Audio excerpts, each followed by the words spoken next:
Donc en matière de fiction pour la jeunesse et de culture populaire, la franche limite entre émetteurs et récepteurs tend à s'estomper, à se complexifier, pour aller vers toujours plus d'interactivité. Le jeu vidéo étant une manifestation évidente, évidemment, de ce phénomène. Il y a aussi les fanfictions, les produits dérivés intradiégétiques. C'est ce sur quoi on va un petit peu se focaliser aujourd'hui. Donc la question que je vais me poser, c'est comment les univers des fictions littéraires pour la jeunesse et young adulte se structurent à l'heure où l'interactivité gagne du terrain et quelles en sont les conséquences en termes de réception. Donc on sait évidemment que la réception ne peut pas être considérée en termes passifs, comme Umberto Eco l'avait perçu.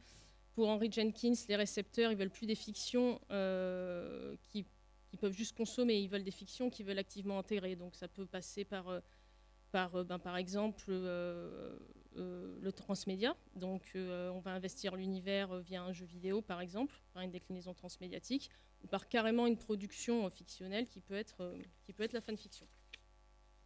Donc dans un premier temps, nous allons voir que ces mondes fictionnels observent une structure systémique qui a au départ été impulsée par des œuvres majeures de la littérature jeunesse, et puis que cette systématisation elle a été formalisée, entérinée par les jeux de rôle sur table. Ensuite, nous verrons en quoi la systématisation de ces univers va de pair avec leur mise en tension ludique et suppose une construction combinatoire des protagonistes, ce qui donne au phénomène de l'identification une nouvelle dimension. Et enfin, nous examinerons la manière dont cette structure systémique s'actualise au travers de produits dérivés et autres supports au statut intradiégétique, ce qui implique une mimétisation des objets culturels pour la jeunesse. Donc, je vais d'abord vous parler des univers systématisés, qui est une méthode démiurgique héritée de la littérature jeunesse, mais qui a été formalisée par les jeux de rôle. Donc en fait, Bilbo le Hobbit, le Seigneur des Anneaux, ont paramétré le tout premier des jeux de rôle en 1974, qui s'appelle donc Donjons et Dragons. Donc ce jeu, il compte Tolkien parmi ses influences majeures. Donc par exemple, c'est un jeu qui met carrément en scène des hobbits, tant et si bien que les avocats de Tolkien ont vite menacé de porter plainte pour violation de copyright, donc du coup après ils ont été renommés en halfling, petites gens. Mais en fait, les références des terres du milieu qui sont incorporées à Donjons et Dragons ne s'arrêtent pas là. Et d'emblée, en fait, ils ont vraiment intégré le monde de Tolkien dans leur propre univers, qui est devenu vraiment indissociable des canons du genre. Donc, dans le même ordre d'idées, l'évolution des personnages, qui consiste à accumuler des points d'expérience pour monter de niveau, ce qui est repris maintenant dans les jeux vidéo, articule mécaniquement ce que Tolkien a appelé l'ennoblissement. Donc, l'ennoblissement, donc par exemple là. Je cite Vincent Ferré qui l'explique. Merry, Pipin, Sam et Frodo sont des personnages d'autant plus intéressants pour l'auteur qu'ils sont inexpérimentés au début du récit et plus susceptibles de beaucoup évoluer pour se transformer en être valeureux selon un processus que Tolkien nomme ennoblissement. Donc ajoutons également que le Seigneur des Anneaux comporte de nombreuses scènes d'affrontement, que ce soit les grandes batailles comme dans les Deux Tours, les duels entre Saruman et Gandalf, les escarmouches contre par exemple le troll des cavernes. On se rappelle évidemment du combat épique contre le Balrog dans la Moria, que voilà, Donjons et Dragons, ça va vraiment installer comme un topos du scénario un petit peu de jeu de rôle. Bilbo le Hobbit est encore plus parlant là-dessus, quoi, fait vraiment office de véritable canon narratif du JDR dans ses origines, puisque voilà, c'est un groupe d'aventuriers composé de nains guerriers, d'un hobbit voleur et d'un mage humain qui partent oxyre un dragon afin de récupérer un trésor, un royaume. Et Donjons et Dragons, mettant en place un système de jeu pour simuler ces affrontements, va les rendre interactifs pour les joueurs et en fait vraiment, à cette époque-là, son cœur ludique. Mais plus encore que ces références de fond, c'est vraiment la manière dont Tolkien a structuré son univers comme un ensemble systémique et cohérent qui nous intéresse ici, quoi. Donc, et cette cohérence, le fonctionnement même de cet espace diégétique, autant que son contenu, va impulser la méthode dont vont se construire les mondes en jeu de rôle, en fait, les mondes fictionnels. Donc la Terre du Milieu, elle offre un modèle schématique idéal. Donc selon les peuples, les relations sociales, ils sont organisés à partir d'un modèle assez médiévalisant. Et les personnages du roman, à première vue, peuvent facilement devenir des archétypes fondateurs. Donc Gandalf, le vieux magicien sage à la barbe blanche, Aragorn, avant qu'on sache vraiment qui il est, c'est un peu le chevalier errant des légendes arthuriennes. Il a un côté très rôdeur, en fait, qui est une des classes de personnages de Donjons et Dragons. Boromir évoque un petit peu la classe des paladins, et les hobbits, Pipin et Merry, c'est un petit peu des stéréotypes de houblards du jeu. Et puis évidemment, on a Gimli, le nain bourru, montagnard qui se bat à la hache, Legolas, le balève archer. Donc tout ça, ça va être vraiment des archétypes et des stéréotypes qu'on va retrouver en jeu de rôle, quoi. Et donc, en démembrant ces différents archétypes, les auteurs de Donjons et Dragons en dégagent des paradigmes, les rouages et les briques qui les composent. Donc, il est possible d'y incarner des hobbits, des elfes, des humains, guerriers ou mages, et ainsi mis à la disposition des joueurs. Ceux-ci vont utiliser des briques pour construire leurs propres personnages qui vont être en fait structurés comme un ensemble de pièces d'engrenage qui sont à la fois fictionnelles et ludiques. Donc, la structure même de l'univers de Tolkien, en fait, incite à l'interactivité. Chaque personnage est un fragment de monde implicitement imbriqué dans un réseau complexe, dont certains composants ne sont que suggérés. Bon, on a des tas d'exemples dans Le Seigneur des Anneaux. On peut par exemple penser à la forteresse d'Angband, qui est un tout petit peu évoquée très vite dans Aragorn quand il raconte une légende. Et puis en fait, quand on ouvre le Silmarillion, on se rend compte qu'il y a toute une entrée encyclopédique monstrueuse dessus, et ce qui a fait un peu l'effet de richesse du monde de Tolkien, quoi. Donc chez Tolkien, ce matériau diégétique devient l'œuvre maîtresse, originelle, et la narration ne devenant qu'une des nombreuses manières de la parcourir et de l'envisager.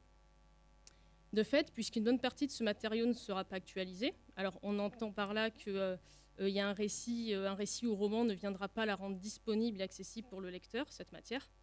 Voilà, donc le Silmarillion, c'est un peu l'incarnation aussi de toute cette matière qui n'a pas été actualisée par un récit. Donc le fait qu'il y ait toute cette matière en arrière-plan, ça constitue en soi une invitation au voyage, une œuvre qui demande à être investie pour être découverte, explorée et surtout réalisée par cet investissement, car sa forme encyclopédique n'est pas un format auquel la plupart des récepteurs peuvent être habitués. Et en un sens, c'est exactement ce qu'avait pressenti Tolkien. Là, c'est un petit morceau de lettre que je vous cite, où il explique qu'il a compilé un bon nombre de documents explicatifs, alphabet, historique, calendrier, généalogie, réservés aux vrais fans. Donc voilà, il parle vraiment de fans, c'est assez parlant. Donc implicitement, en mettant à disposition un univers sous forme de système, Tolkien permet aussi une appropriation aisée par un joueur qui souhaiterait investir cet espace, lui aussi en y créant ses propres fictions. Et le système de jeu de Donjons et Dragons entérine et rend explicite cette systématisation, et par là, elle permet enfin au récepteur d'investir cet espace fictionnel qui devient donc interactif.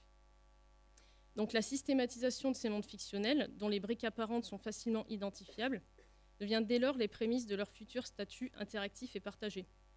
Et désormais, il semblerait que cette logique démiurgique, qui conditionne implicitement une forme de réception interactive, s'observe dans un grand nombre de fictions pour la jeunesse récente, comme Harry Potter, Hunger Games ou Naruto, dont on va parler un petit peu maintenant.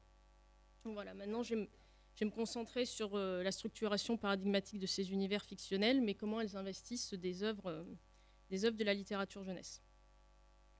Donc, cette structure paradigmatique que nous venons d'identifier code certaines œuvres de la littérature jeunesse, mais pas que. Ça s'étale aussi au cinéma et à d'autres médias.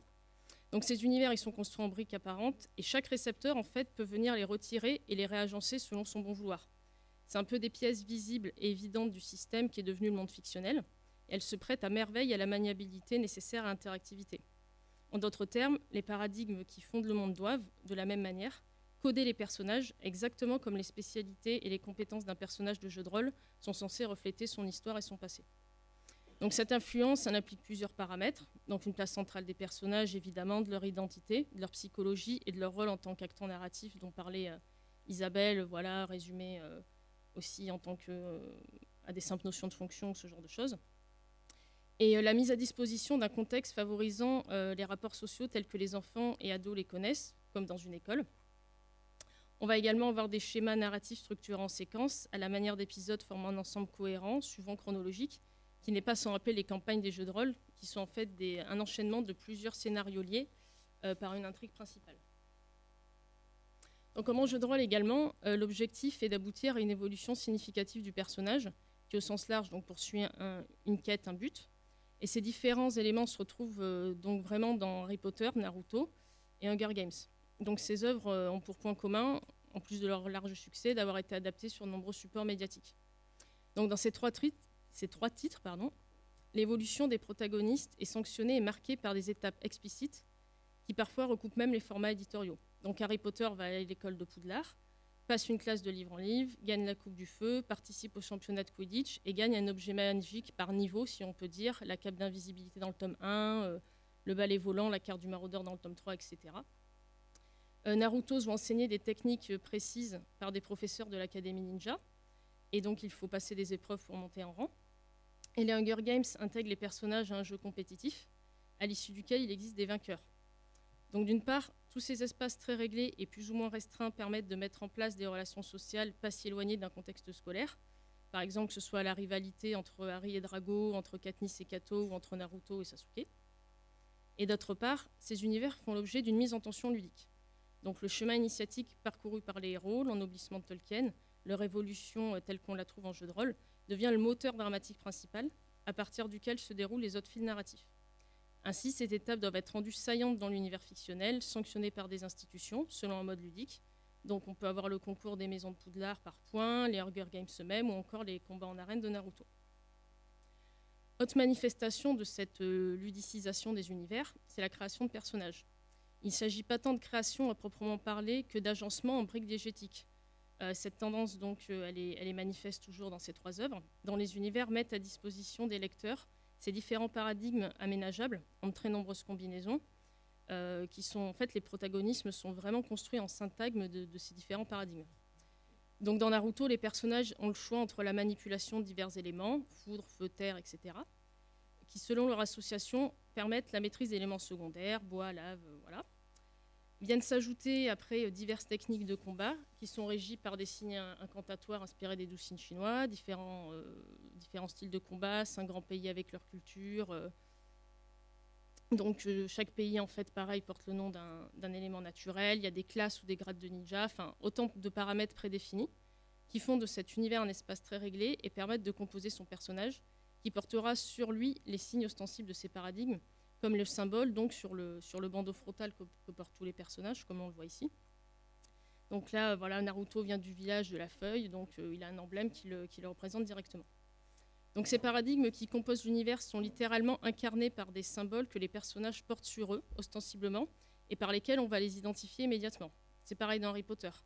La sphère dans laquelle évoluent les personnages est restreinte, une école, ils y sont élèves, mais exactement de la même manière, ils se singularisent par l'agencement des paradigmes disponibles, l'appartenance à une des 4 maisons, la spécialisation dans un domaine magique, parmi les matières qui sont enseignées, un équipement spécifique, baguette, balai, etc., ou l'appartenance à un groupe social, comme par exemple Hermione, qui est catégorisée comme une Sandbourbe. Le monde d'Hunger Games, c'est un petit peu la même chose. Il est partagé en 12 districts qui ont chacun une spécialité précise. Bon, là, la pêche pour le 4, l'agriculture pour le 11, etc.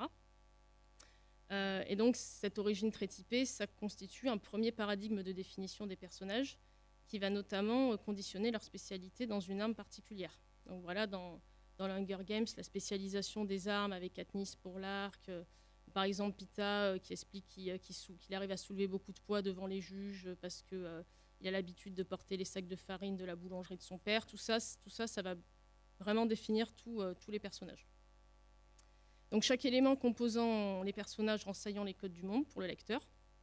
De la même manière, donc voilà, c'est toujours ces paramètres en fait qui s'inscrivent toujours dans un réseau diégétique cohérent, quoi. Voilà. Ces symboles, ils ont toujours beaucoup d'importance. Dans Hunger Games, le Gémeaux-cœur, qui figure d'ailleurs en couverture des 3 tomes, est un animal qui est très répandu dans le district 11. Katniss reçoit une broche le représentant au début du 1er tome, et au fur et à mesure, il va devenir l'emblème des peuples en rébellion. Katniss allant même jusqu'à porter un costume inspiré des formes de l'oiseau dans le tome 2 et 3, et insiste bien sur le fait que tout le monde se met à l'arborer. Donc c'est la même chose, par exemple, dans tous les personnages qu'elle peut croiser, au Capitole ou dans son district. Enfin, c'est vraiment un symbole qui va revenir constamment. Donc d'une part, ces paradigmes permettent de dépasser le stade de l'identification dans le cadre de la lecture d'une œuvre jeunesse habituelle. Chaque récepteur peut s'amuser à imaginer quel paradigme le définirait, puisqu'il suffit de créer ce syntagme pour être immédiatement intégré à l'univers, ce qui est d'autant plus vrai pour les récepteurs qui vont peut-être être habitués à certains jeux vidéo de type MMORPG comme World of Warcraft, qui ont directement emprunté ce système de création de personnages au jeu de rôle. Donc maintenant, on va voir comment les industries culturelles vont essayer de s'emparer de ce phénomène. Donc, je vais vous parler de la mimétisation des produits dérivés et des supports, qui sont des ersatz un peu à la croisée des mondes, ce qu'on appelle aussi donc, des artefacts fictionnels.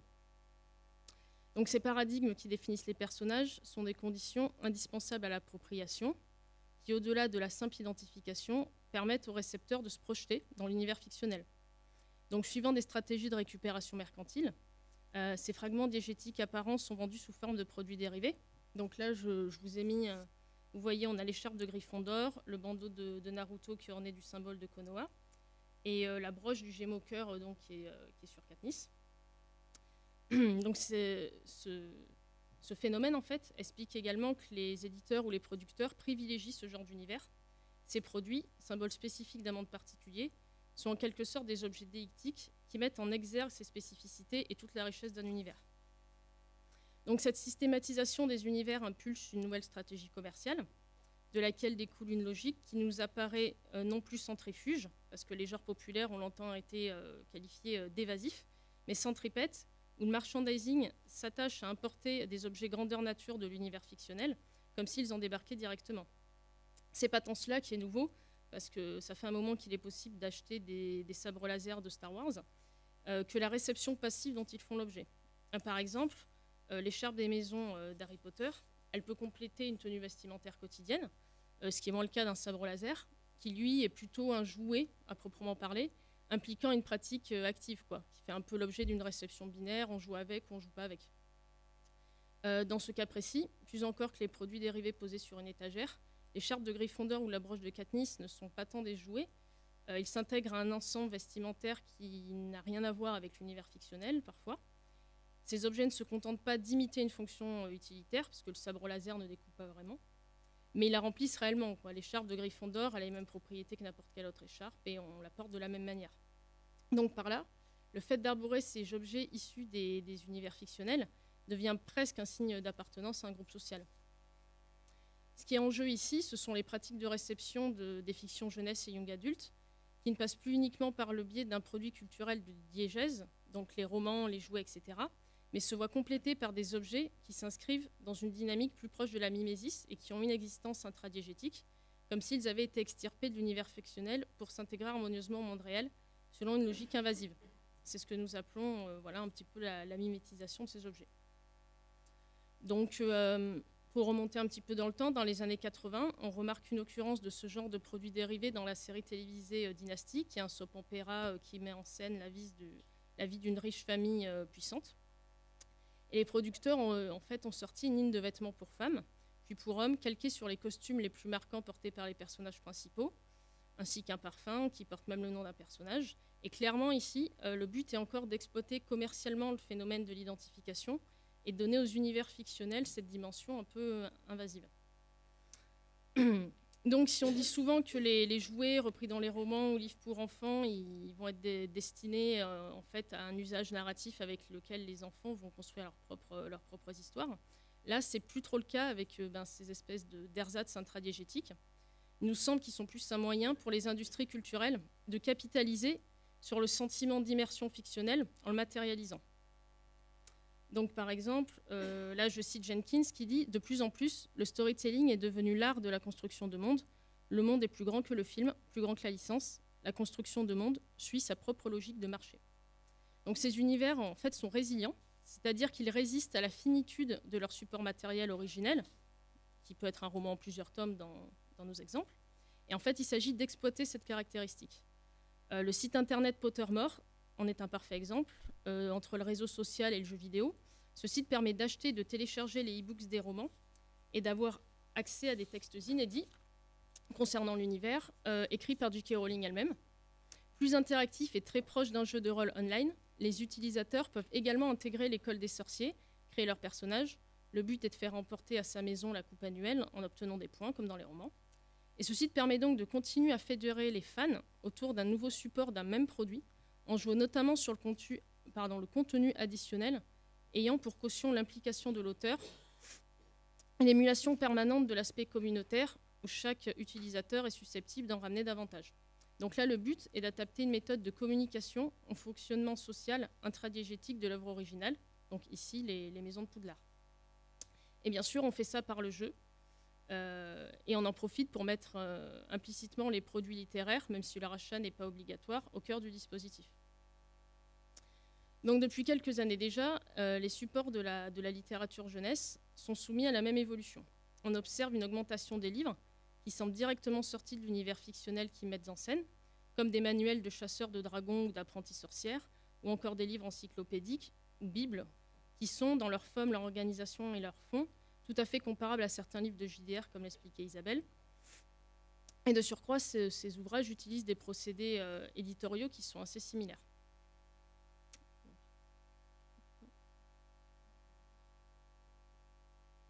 Voilà, merci. Donc, dans une célèbre campagne pour le jeu de rôle, donc l'Appel de Cthulhu, qui est sorti en 84, qui s'appelle Les Masques de Nyarlathotep, on trouve donc, Isabelle vous en a un petit peu parlé, ce qu'on appelle des aides de jeu. Donc, ce sont des facsimilés, voilà, j'ai essayé de prendre quelques photos, c'est un peu sombre, qui reproduisent le plus fidèlement possible en grandeur nature certains indices que les personnages des joueurs sont censés trouver au cours de leur enquête. Donc ça peut être des articles de journaux, des télégrammes, des cartes de visite, des lettres manuscrites. Il y en a même une qui est restée célèbre. En fait, il y a une petite boîte d'allumettes. On demande au MJ de la découper, de la coller sur une vraie boîte d'allumettes et de la donner donc aux joueurs en disant vous trouvez ça à tel endroit. Et c'est à eux de le manipuler en fait. Ce qui est assez novateur, c'est que c'est aux joueurs de manipuler ces documents intradiégétiques, comme si leurs personnages donc, les avaient en main, pour trouver à l'intérieur les indices nécessaires à la poursuite de l'enquête. De la même manière, hop, donc ça date de 2000, c'est les manuels de la 3e édition de Donjons et Dragons, et ils se présentent vraiment comme des grimoires grandeur nature, en certains un peu kitsch, voilà, qui sont un peu façon facsimilés aussi, comme si c'était des grimoires précieux qui étaient directement issus de l'univers. Donc un phénomène similaire s'observe dans la forme que prennent les livres pour leur jeunesse. Donc on en trouve des manifestations assez tôt, avec l'Histoire sans fin par exemple dès 1979 de Michael Hand, qui imbrique une fiction dans la fiction et donne au livre un statut intradiégétique, puisque Bastien est immergé au sens propre dans le pays fantastique via ce livre, qui porte le même titre que celui du roman que nous sommes en train de lire. Donc la mise en abîme, pour le coup, est vraiment explicite, quoi. Donc déjà là, on a un objet fictionnel dans la littérature jeunesse qui est un peu un ersatz à la croisée des mondes, et le lecteur est assimilé par l'œuvre parce qu'il est même mis en scène par elle. D'ailleurs, dans le livre, si vous vous en souvenez, en fait, la différence entre les deux univers est symbolisée par un procédé typographique de gras et non gras. Donc, ainsi, l'objet fictionnel, le livre, opère doucement ce glissement vers ce statut, qu'il positionne davantage du côté de la mimésis, un ersatz intradiégétique qui est explicitement investi du pouvoir de briser le 4e mur et de permettre d'entrer dans la fiction et de la rendre interactive implicitement. C'est un motif d'ailleurs qui devient assez récurrent dans les fictions pour la jeunesse dans les années 90, par exemple le film Last Action Hero, où un jeune garçon, fan de films d'action, peut entrer dans le film de son héros préféré, en fait, grâce à un ticket de cinéma magique, dans Jumanji, qui est d'ailleurs aussi adapté d'un roman, sorti en 81. 2 enfants trouvent Jumanji un jeu donc, pour tous ceux qui espèrent laisser derrière eux leur univers, qui lui inverse le processus en important dans le monde réel des phénomènes issus du monde du jeu, et dans lequel un premier garçon, d'ailleurs, est resté prisonnier plus de 20 ans. Donc, du côté de la littérature jeunesse, donc là, voilà, je vous ai pris l'exemple du livre des Fées séchées de Lady Coddington, voilà, qui est plutôt du côté, un peu du côté de l'album vu le format. Donc, en fait, il simule la couverture d'un vieux livre à la reliure de cuir. Il y a des traces d'usure, on a des gardes à l'ancienne, un peu comme ça. Il y a une typographie manuscrite en fait, qui évolue au cours, ça c'est l'introduction, qui va évoluer au cours des pages. Je vous ai mis quelques exemples. Au fur et à mesure que la narratrice grandit, donc voilà, on a des ratures, des taches d'encre à la pluie, et puis après, on a même les fautes d'orthographe, et puis après, ça va un petit peu s'affiner et devenir de plus en plus mature. Et donc, en fait, le principe, c'est que le livre est vraiment l'objet fictionnel, parce que le principe de l'herbier de fées, c'est que quand les fées se posaient sur le livre, elles le fermaient, et donc ça les éclatait, et c'est pour ça qu'on a ces traces d'aquarelle en fait, qui sont reproduites sur les pages, quoi. Et donc voilà, on a même un paratexte de l'éditeur qui va jusqu'à certifier que les illustrations de ce volume sont des impressions psychiques de fées, qu'elles n'ont pas été blessées pendant le processus. Voilà. Donc voilà, là on a vraiment ici une mimétisation de l'objet livre. Voilà, et même l'éditeur met en place ce dispositif de simulacre pour faire ressentir au lecteur voilà, qu'il tient un objet unique et précieux, qui a une existence aussi bien extra qu'intradiégétique. Donc ensuite, on a le manuel du Jedi.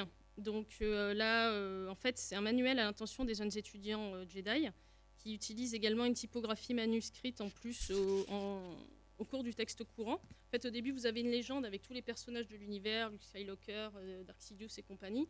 Et en fait, le manuel, de façon manuscrite, va être commenté pendant tous les personnages, par tous les personnages, quoi. Donc, ce livre prétend avoir vraiment une existence intradiégétique, puisque quand on l'ouvre, il y a marqué que c'est une des plus étonnantes découvertes effectuées depuis l'ouverture de la nouvelle Académie Jedi.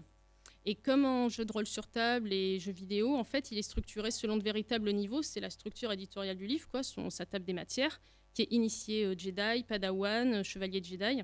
D'ailleurs, c'est un peu les classes personnages qu'on retrouve dans le jeu vidéo Viol de République de Star Wars. Parce qu'ensuite, on parle de Jedi Gardien, de Jedi Consulière et de Jedi Sentinelle. Donc implicitement, cet ouvrage est un manuel d'intégration à l'univers fictionnel, comme un peu un livre pratique pour intégrer la fiction. Donc il suppose une réception qui est interactive, puisqu'il pousse le lecteur à imaginer quel genre de personnage il pourrait y incarner. Ensuite, on a un autre exemple avec les carnets de l'étrange, qui écrit d'ailleurs un livre écrit par Fabrice Collin, qui a commencé sa carrière d'écrivain dans le jeu de rôle, et Jérôme Noirès, qui lui aussi est auteur de jeux de rôle. Donc dans ce livre, en fait, on va proposer, donc voilà, c'est un côté carnet un peu précieux, couverture, imitation, faux cuir. On va proposer des enquêtes sur différentes créatures légendaires. Donc il y a les anges, les vampires, les loups-garous. Ici, c'est celui sur les vampires. Donc ces ouvrages évoquent là aussi un peu un supplément de jeu de rôle, parce qu'ils ont des illustrations, comme on peut le voir, donc pareil, d'objets intradiégétiques, de facsimilés, de la même manière qui laisse croire à la lectrice qu'elle est en train de lire un rapport de l'Institut de surveillance des phénomènes métanaturels. Donc là, les simulacres, pareil, ont pour rôle de faire passer l'ouvrage pour un dossier révélant une vérité cachée sur le monde réel, quoi. Donc c'est vraiment la frontière des mondes. En plus, il y a d'autres points communs avec le jeu de rôle. Il y a des classes de personnages de vampires qui sont quasiment les mêmes que dans le jeu de rôle de Vampire la Mascarade, qui est un jeu de rôle très très connu. Pour parler un petit peu des comics, Donc DC Comics a fait appel à un auteur de romans policiers pour écrire une enquête interactive où un cadavre vieux de 30 ans est retrouvé dans le manoir de Bruce Wayne. Donc Bruce Wayne qui est bien sûr l'identité secrète de Batman. Donc c'est pas construit comme une BD à proprement parler, puisqu'on a du texte réparti de façon assez classique à côté des images. Donc en fait, ce livre il est parsemé de 9 indices intradiégétiques. Un peu ce que je vous ai montré pour la campagne des masques de Nyarlathotep. Donc par exemple, on a un extrait de journal, normalement qui a été reproduit ici, un rapport d'autopsie, une photo, une lettre, etc.